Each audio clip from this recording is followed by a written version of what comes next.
Alalahanin ng mga nangunguna sa pinakamalaking youth rehabilitation center sa Bulacan ang damit na magsisilbing uniforme ng 41 Children in Conflict with the Law o CICL na pansamantalang naninirahan sa Tanglaw Pag-asa Youth Rehabilitation Center.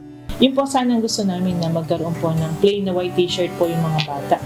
Kasi para po magandang tignan na hindi po paiba-iba sila na damit, lalo na po pag may bisita, may mga nakasando, may mga iba rin po, lalo na iba, walang mga dalaw, wala naman po talaga maaayos na damit. Sana po mabigyan kami o matulungan niyo po kami na magkaroon po yung mga bata.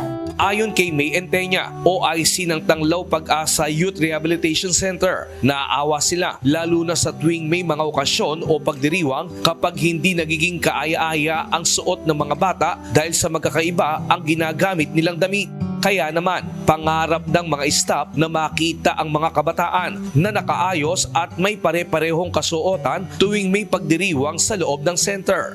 Kahit pa paano, hindi mo po makikita na isa maganda yung damit niya, maayos ako nakasando lang, ganyan. At least po makita nila na pantay-pantay sila pagdating po sa pananamit ng ma'am.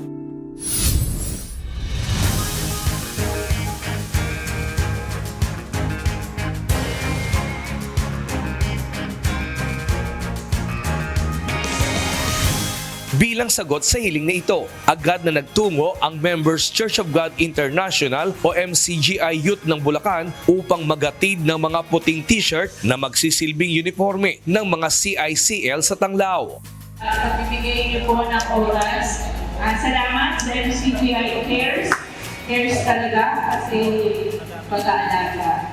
Nakita niyo naman po na ang mga bata ng residente tuwan-tuwa. Sila po ay masaya lalo na pag may nakikita silang iba. Tao! Kaya lang sila dito sa building. Hindi sila pwedeng lumabas.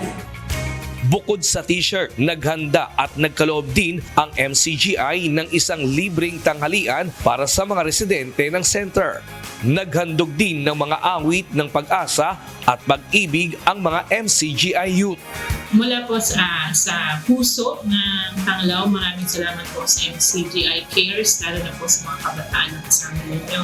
Yung pong white t-shirt na hiling po namin o request namin po sa inyo ay natutunan ninyo.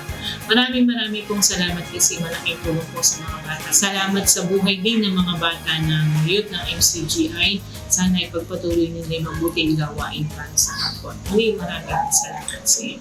Ang wish-granting activity ng MCGI Youth sa Bulacan ay bahagi ng malawakang proyekto ng MCGI na layong makatulong sa kapwa-tao at sa komunidad.